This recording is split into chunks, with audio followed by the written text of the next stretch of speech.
क्या कर दिया है यार तुम लोगों ने। इन लोगों को 12 साल लगे ये करने में। उसके लिए इन्होंने कितने हजारों करोड़ रुपए खर्च किए होंगे अपनी फॉलोइंग बढ़ाने के लिए, और आप लोगों ने 4 दिन में सब कुछ खत्म कर दिया। इनका सब कुछ खत्म कर दिया। क्या ये लोग कहते थे कि जेनजी कुछ नहीं कर सकता, जेनजी कुछ नहीं कर सकता। अरे जेनजी घुटनों पर ला रहा है।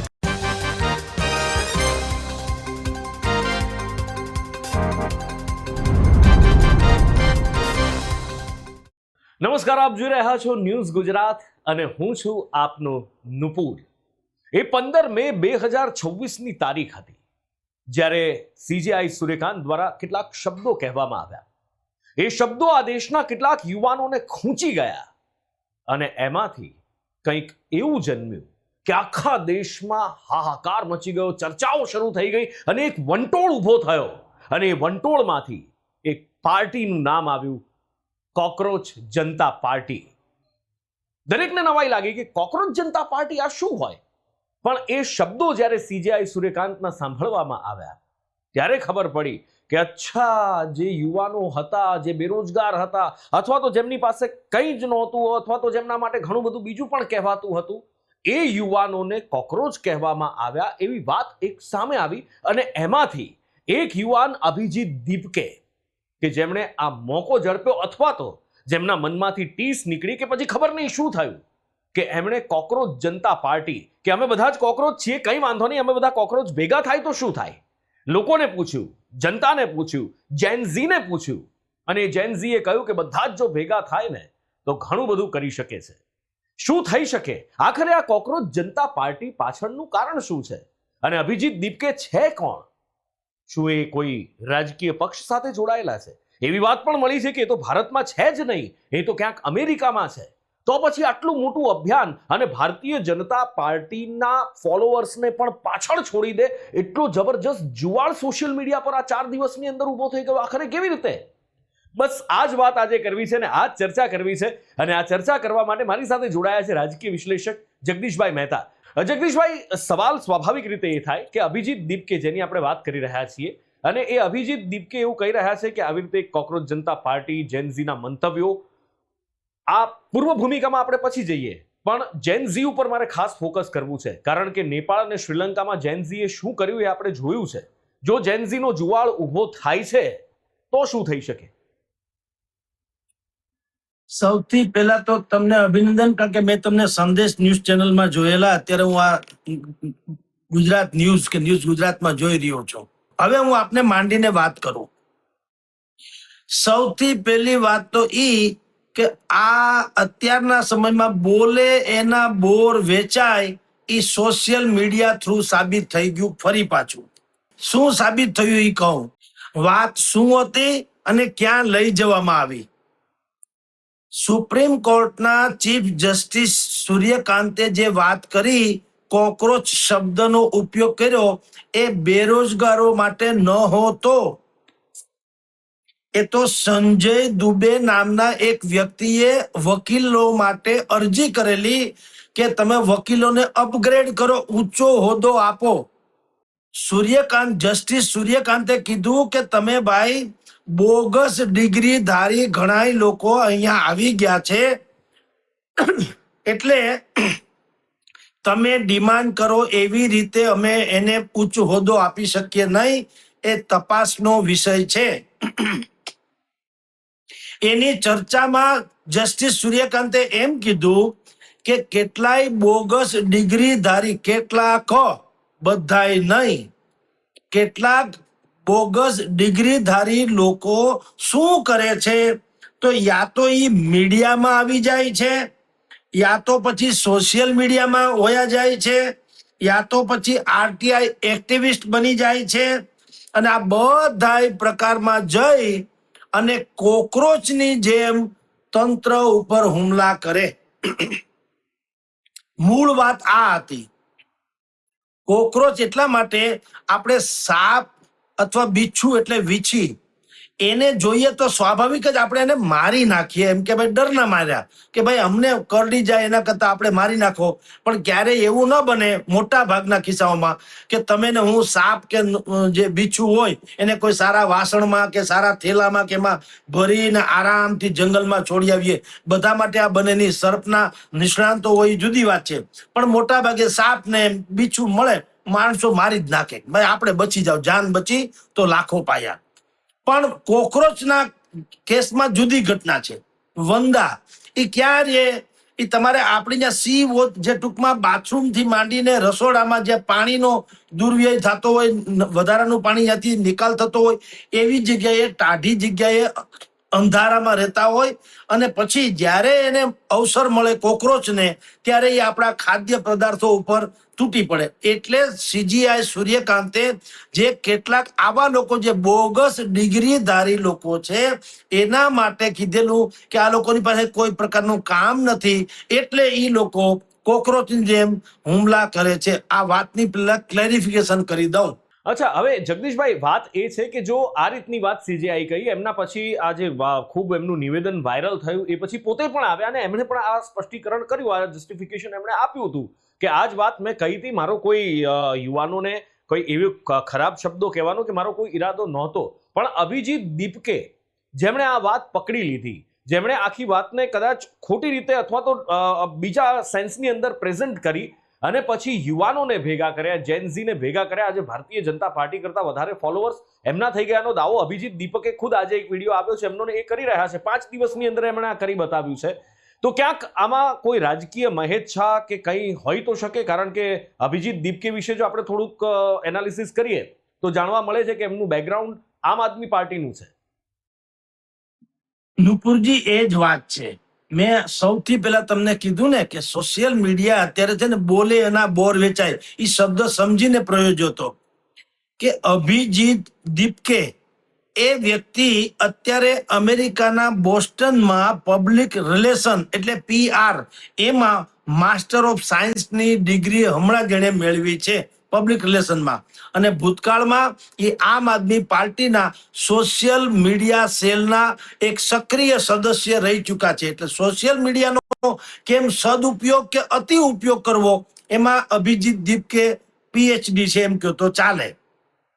હવે એણે આ જે સીજીઆઈ સૂર્યકાંતે શબ્દ કોકરોચ શબ્દ વાપર્યો, એને એટલો જ શબ્દ ઉપાડી લીધો, બીજું બધું જ નહીં. કારણ કે તમે કેટલીક વસ્તુમાં એવું છે થોડુંક બોલો. જેમ કે હું તમને એક દાખલો આપું નુપુરજી, શાકી જામ પીને દે મસ્જિદ में बैठ कर, બસ આટલી પંક્તિ કોઈ ઉપાડી લે એટલે એને કટ્ટરવાદીઓ હુમલો કરે કે ભાઈ મસ્જિદમાં બેહીને તમે જામ પીવાની વાત કરો છો, આ તો અપમાન છે, રાઈટ? પણ या फिर ऐसी जगह बता दे जहां पे खुदा न हो, તો પછી એને સરાહના કરે. આવી વાત અભિજીત દીપકે કરી.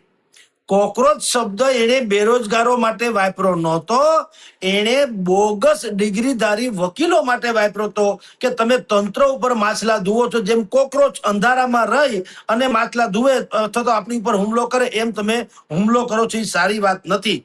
પણ અભિજીત દીપકે જે આપે કીધું તેમ એને કોકરોચ શબ્દ બેરોજગારો માટે ઉભો કર્યો છે એમ માનીને, એક તો સોશિયલ મીડિયાના માસ્ટર માઇન્ડ તો છે જ, એટલે એને CJP એટલે કોકરોચ જનતા પાર્ટી નામે એક આખું ઓનલાઈન પ્લેટફોર્મ એટલે કે પાર્ટી બનાવી, ડિજિટલ. અને ડિજિટલ આંદોલન દેશનું શાયદ આ પહેલું ડિજિટલ આંદોલન છે એમ કહો તો ચાલે. અને એ પાર્ટી બનાવી પછી એમાં એને કીધું કે અમારી પાર્ટીમાં જેને સદસ્ય, જો આખે આખું છે વ્યંગાત્મક છે એટલે વધુ પ્રચલિત છે. આપની જાણ ખાતર, વાહ વાયતા નળિયું ખસ્યું એ દેખીને કૂતરું ભસ્યું, બહુ થયો ત્યાં શોર બકોર, કોઈ કહે મેં દીઠો ચોર. એ જે અખા ભગત જે બોલતા હતા ને એના જેવું છે. વ્યંગાત્મક વાતો હોય ને એ બહુ પ્રચલિત બહુ થઈ જાય. અભિજીત દીપકે કીધું કે અમારે કોકરોચ જનતા પાર્ટી એટલે સ્વાભાવિક જ આપણે માનીએ ભારતીય જનતા પાર્ટીની ઉપર કરાયેલો વ્યંગ છે કે ભાઈ કોકરોચ જનતા પાર્ટી અમારે બનાવી છે, અને અમારે ત્યાં જેને આવવું હોય તો કોણ આવી શકે અમારામાં. સૌથી પહેલી વાત તો ઈ કે જેને અમારામાં આવવું હોય એ એક તો ભયંકર આળસુ હોવો જોઈએ, પહેલી વાત તો ઈ. આળસુમાં આળસુ હોવો જોઈએ. એને બિલકુલ બીજું કોઈ કામ ન હોય અને કામ કરવાની તમન્ના ન હોય. બીજું, દિવસ આખે આખો ઇન્ટરનેટ ઉપર, સોશિયલ મીડિયા ઉપર એક્ટિવ એટલે કે વ્યસ્ત રહેવો હોવો જોઈએ. અને અને હંમેશા સ્વભાવગત એ તંત્ર ઉપર પ્રહાર કરતો રહે. પોતાની મિસ્ટેક કોઈ દી કાઢીને તમે જો આ ત્રણેય જે માપદંડ મૂક્યા ને એના ઉપરથી તો જેનજીએ સમજી જવાની જરૂર હતી કે આમાં જોડાવાનો કોઈ મતલબ નથી. કારણ કે એને જે માપદંડ મૂકે, શું તમે ભયંકર આળસુ છુઓ, પહેલી વાત એને એ કીધી. બીજી વાત કીધી છે કે આળસુ હોવા ઉપરાંત દિવસભર તમે ઇન્ટરનેટ ઉપર રહ્યો છો, અર્થાત તમે બહુ સક્રિય કામગીરીમાં નહીં, તમારી દુનિયામાં ખોયેલા રહ્યો છો. અને ત્રીજું, પ્રોફેશનલ તરીકે તમે તંત્ર ઉપર જ ભડાસ કાઢતા રહ્યો. તમારે એમ નહીં કહેવાનું કે મારા પગમાં બૂટ નથી, તમારે એમ જ કહેવાનું કે આ તંત્ર ધરતીને ચામડાથી મઢવામાં નાકામ રહ્યું છે, એમ કહેવાનું. હવે આવી જ્યારે એને માપદંડની એ મૂકી હોય તો સોશિયલ મીડિયામાં જે કરોડો લોકો રાતોરાત એના થઈ ગયા, ઠીક છે, પણ લોકોએ વિચારવું જોઈએ કે એક આ વ્યંગ છે અને આપણે આ કેટેગરીમાં આવતા નથી. હવે તમે જુઓ પછી કેવું જાડું થયું. અભિજીત દીપકેએ પણ કીધું કે મેં તો વ્યંગમાં જ આ કર્યું. પોતે ખુદે કીધું કે મેં તો આ વ્યંગમાં કરેલી વાત હતી, આટલું જાડું થશે અથવા આટલું મને સમર્થન મળશે એ ખબર નહોતી, પણ હવે જયારે મળ્યું જ છે તો એને પછી મેનિફેસ્ટો જાહેર કર્યો કે માની લો કે કોકરોચ જનતા પાર્ટી નામે અમે ખરેખર કોઈ પાર્ટી બનાવીએ તો જેનજી એમાં જોઈન્ટ જે થયા છે લાખો કરોડો લોકો, તો અમારી પાર્ટીના મેનિફેસ્ટોમાં શું હોઈ શકે. એને કીધું કે અમારે ત્યાં 2-3 વસ્તુ મુખ્ય છે. સૌથી પહેલા તો અમે બેરોજગારી ઉપર ફોકસ કરીશું કે બેરોજગાર તો માણસ રહેવો જ ન જોઈએ, માણસને કામ એની રીતે મળી જવું જોઈએ, નંબર 1.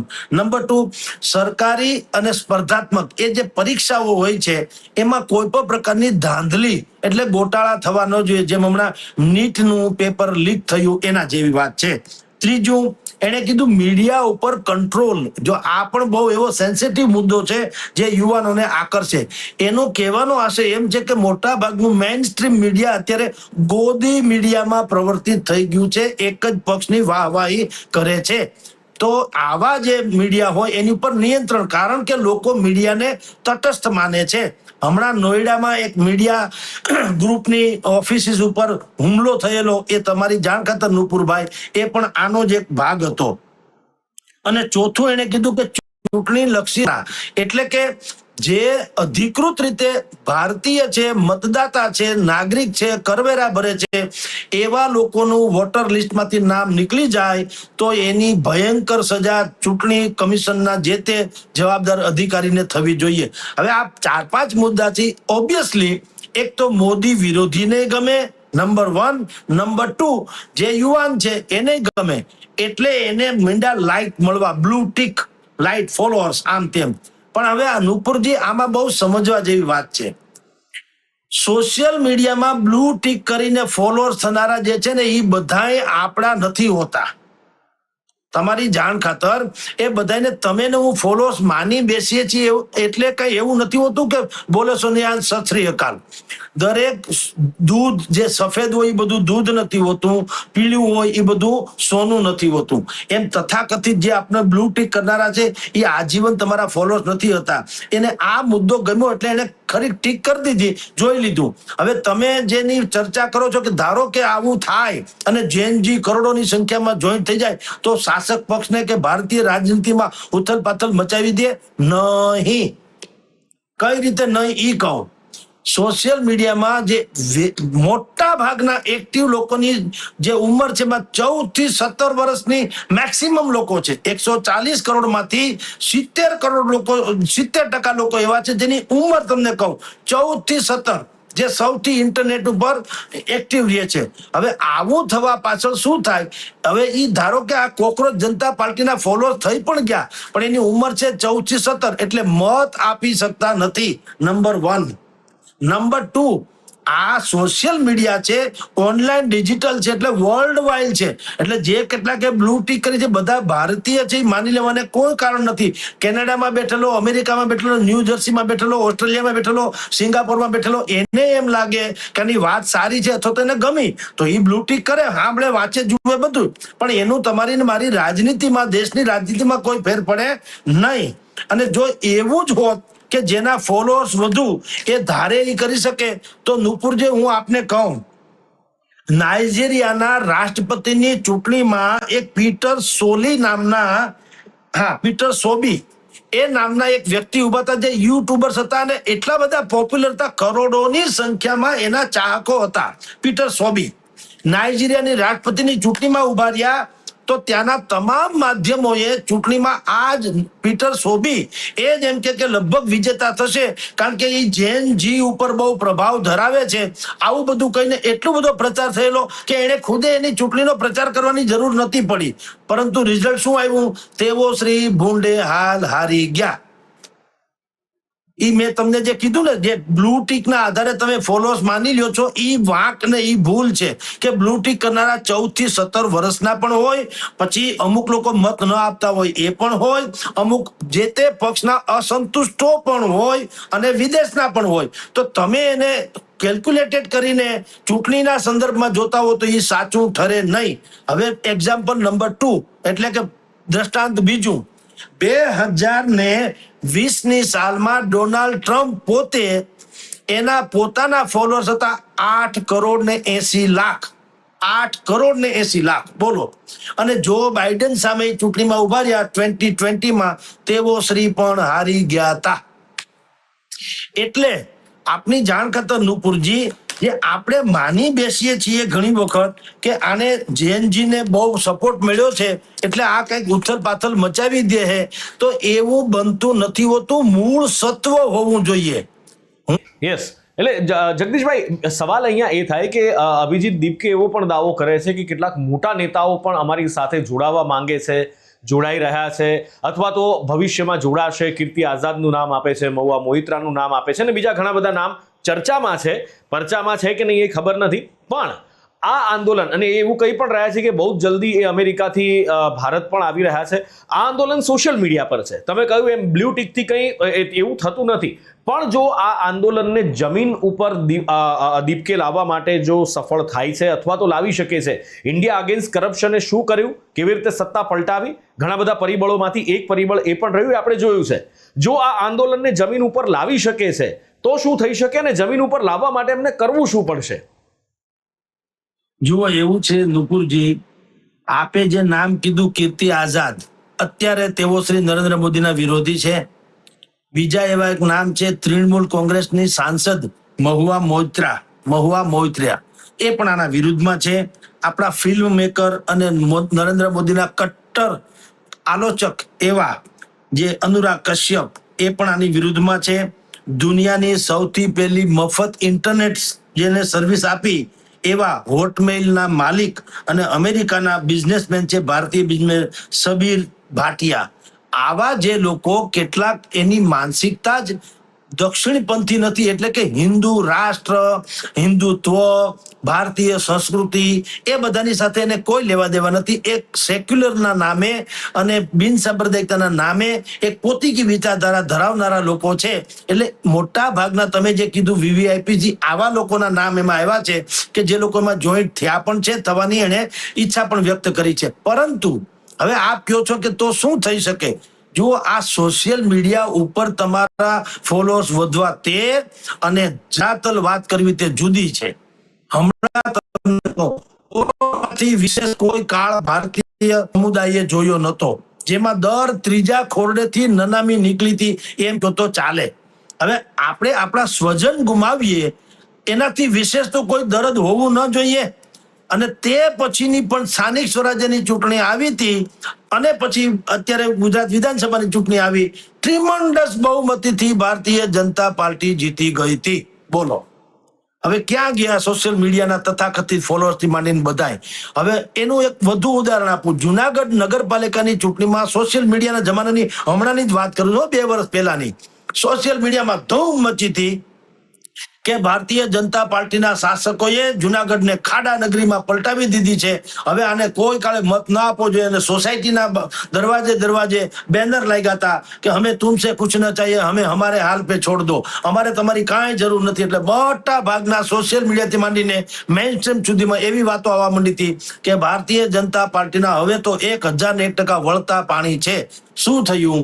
ભયંકર બહુમતીથી જનતા પાર્ટી જીતી ગઈ અને એની પછીની હમણાંની જે સ્થાનિક સ્વરાજ્યની ચૂંટણી થઈ 10,000 બેઠક થઈ, 700 જેટલી બેઠક બિનહરીફ થઈ. લોકોનો આક્ષેપ હતો કે સામ દામ દંડ ભેદ બધું કરી અને આ લોકોએ બિનહરીફ કરાવી. હાલો માની લ્યો કરાવી, તો બીજી 1,000 કાઢી નાખો 10,000 માંથી, 9,000 તો તમારા હાથમાં હતી ને.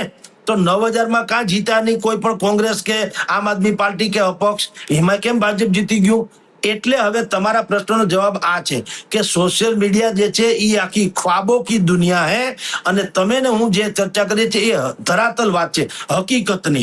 અને એમાં સોશિયલ મીડિયામાં તમને કોઈ સરાહના કરી દે કે તમારી ટીકા કરે તો તમારે કોઈ દિવસ મૂંઝાઈ ન જવું જોઈએ, સરાહના કરે તો ફૂલાઈ ન જવું જોઈએ. કારણ કે આપણે કાઠિયાવાડમાં કહે ને કે મીઠા બોલા ને મધ જરા, સાણા ને ચકોર, પ્રાણિયા એનો સંગ ના કરીએ, નકરા કોરા ધાકોડ. એ આજે આપણા વખાણ કરે, કાલ આપણી ટીકા કરે, આજે વખાણ કરે, કાલ ટીકા કરે. એને સારું લાગે ઈ પ્રમાણે વર્તન કરે. આજીવન તમારા ફોલોઅર્સ, આજીવન તમારા ચાહક, આજીવન તમારા આલોચક એવું હોતું નથી. પડ્યા એવા દેવા છે, એના જેવી સ્થિતિ હોય છે. એટલે આ અભિજીત દીપકે થી માંડીને જે કોઈ લોકો એવા ખ્વાબ જોતા હોય કે નેપાળની જેમ કે બાંગ્લાદેશની જેમ જેનજી લોકોને અમે લોકો એમ કે કેપ્ચર્ડ કરીને અથવા તો એને સમોહિત કરીને રાજનીતિમાં ઉથલપાથલ મચાવી દેશું, એ સંભવ નથી. કારણ કે અહીંની જે જેનજી છે એ પણ જેનજી પણ લેવા છે, જેનજી પણ કડવા છે, જેનજી પણ તળપદા છે, જેનજી પણ ચુવાડિયા છે, જેનજી પણ દલિત છે, જેનજી પણ માઇનોરિટી છે, જેનજી પણ ભૂદેવ છે, જેનજી પણ રઘુવંશી છે. તમે ક્યાં જવાના? હવે એને પાછા પોતીકી વાતો છે. દરેક ચૂંટણીમાં તમે હું જોઈએ જ છીએ, બધા કહે છે અમારા સમાજને જો ટિકિટ નહીં મળે તો અમે આમ કરી નાખશું તેમ કરી નાખશું. જો બોલો હવે ક્યાં આમાં કોમન વાત રહી? એટલે એ વસ્તુ સોશિયલ મીડિયા પૂરતી કે ડિબેટ પૂરતી બરાબર છે. ધરાતલ તો તમારે નક્કર કામગીરી બતાવવી પડે અને તમારું સંગઠન મજબૂત કરવું પડે તો જ મેળ પડે.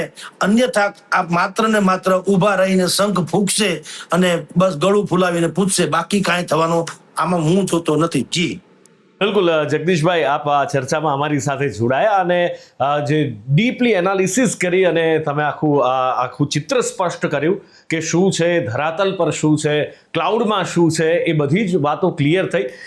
ખૂબ ખૂબ આભાર આપનો, આપે કિંમતી સમય ફાળવ્યો ન્યૂઝ ગુજરાત માટે. એ બદલ sir thank you so much. જી નમસ્કાર. નમસ્કાર. એટલે હવે જોવાનું એ છે કે આ કોકરોચ જનતા પાર્ટીનું થાય છે શું? સોશિયલ મીડિયાની પાર્ટી છે એને ધરાતલ પર કેવી રીતે લાવવામાં આવે છે? ફોલોઅર્સ ભાજપ કરતા વધારી દીધાનો દાવો થઈ રહ્યો છે ને પણ 5 જ દિવસમાં બધા જ રેકોર્ડ તોડી નાખ્યા છે. પણ જગદીશભાઈની વાત પણ સાચી છે. વાજપેયીજી જ્યારે વિપક્ષમાં બેસતા, એ ભારતીય જનતા પાર્ટીની સત્તા નહોતી આવી, એ વખતના મને એમના એક સભાના શબ્દો મને યાદ આવે છે. અત્યારે સોશિયલ મીડિયાનો જમાનો છે, એ વખતે સભાઓને એમાં સ્વયંભૂ લોકો આવતા એ સમય હતો. એસટી બસો ભરીને લોકો લાવવા નહોતા પડતા, લોકો સામેથી આવતા. કદાચ ખબર પડે અમદાવાદના માણસને કે રાજકોટમાં વાજપેયીજીની સભા છે તો અહીંથી પોતાના ખર્ચે જ હતો સાંભળવા માટે, કારણ કે બીજા કોઈ મીડિયાના સાધનો, મીડિયમ કોઈ હતા નહીં બીજા સાંભળવા માટેના, ના ટીવી ના રેડિયો. એના માટે જતા ત્યારે વાજપેયીજીની સભામાં હકડે ઠઠ મેદની ખૂબ બધા લોકો આવેલા અને મેદનીને જોઈને વાજપેયીજી હરખાયા તો ખરા. બાજુમાં એક જણે કહ્યું પણ ખરું કે વાજપેયીજી હવે તો સત્તા આવશે એવું લાગે છે. ત્યારે વાજપેયીજીએ સ્ટેજ ઉપરથી આ વાત કહી કે મારી બાજુમાં બેઠેલા મહાશયે મને કહ્યું કે હવે આ ભીડ જે તમને સાંભળવા આવી છે, તમને જોવા આવી છે, જોઈને એવું લાગે છે કે આપણી સત્તા આવશે હવે. ત્યારે વાજપેયીજીએ કહ્યું કે એમને મેં જવાબ એ આપ્યો કે આ સભામાં જેટલા લોકો આવ્યા છે ને, જો એ બધા પણ ખાલી મને વોટ આપી દે ને, ભારતીય જનતા પાર્ટીને વોટ આપી દે ને, તો આપણી સરકાર બની જાય. વાત સાચી છે, પણ સાહેબ એવું થતું નથી. લોકો ખાલી સાંભળવા આવે છે. વાજપેયીની સ્પીચ એમને ગમે છે એટલા માટે આવે છે. જરૂરી નથી કે મને વોટ આપે જ, અને એવું થતું પણ નથી. આ એ સમયની વાત હતી અને આજનો સમય સોશિયલ મીડિયાનો છે. જેમ જગદીશભાઈએ કહ્યું કે એમ સોશિયલ મીડિયા પર લોકો જોડાય છે ખરા, પણ એ સાથ કેટલો આપે છે એ પણ સવાલ છે. અને એજ બહુ જ મેટર કરે છે. અને એ એજમાં વાત એ છે કે આખરે શું થશે એ સવાલ છે. શું આ એકાઉન્ટ લાંબુ ચાલશે?